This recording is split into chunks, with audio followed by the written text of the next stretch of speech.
سوال یہ ہے کہ ہمارے ہاں کچھ لوگ ایسا کرتے ہیں کہ جب شادی بیاہ کا موقع ہوتا ہے یا عید کا دن ہوتا ہے تو قبرستان پہ جاتے ہیں۔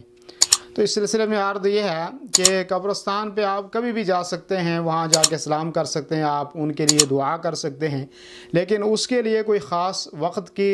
کا تعین نہیں کرنا چاہیے کہ مثال کے طور پہ آپ کہیں کہ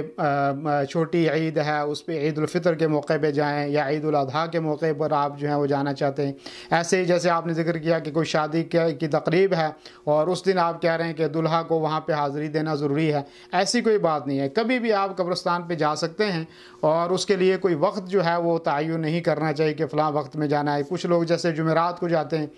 اس کے لیے بھی جمعرات کو بھی جانا ضروری نہیں ہے، اور بعض تو اللہ تعالیٰ معاف کرے، اور ایسے لوگوں پر اللہ کے نبی صلی اللہ علیہ وسلم نے لعنت کی ہے کہ جو جا کے وہاں پہ چراغاں کریں اور بتیاں جلائیں اور کوئی کھانا رکھیں، اور یہ ایک حرام کام ہے۔ تو اس لیے آپ قبرستان جا سکتے ہیں، وہاں جا کے سلام کر سکتے ہیں، لیکن کوئی خاص وقت اس کے لیے نہیں ہے، اور یہ بدعت قرار دی جائے گی کہ کوئی آدمی اس کو پابندی کے ساتھ مثال کے طور پہ خوشی کا موقع ہو، عید کا موقع ہو یا شادی کا موقع ہو اور وہاں جائے اور وہاں جا کے کہے کہ یہ دعا کرنا ضروری ہے، تو یہ بدعت ہے، کیونکہ نبی کریم صلی اللہ علیہ وسلم سے ایسا کرنا ثابت نہیں ہے کہ آپ خصوصی طور پہ جمعرات کو گئے ہوں یا جو ہے عیدین کے موقع پہ گئے ہوں یا کوئی خاص خوشی کی تقریب کے اوپر گئے ہوں، ایسی کوئی دلیل موجود نہیں ہے۔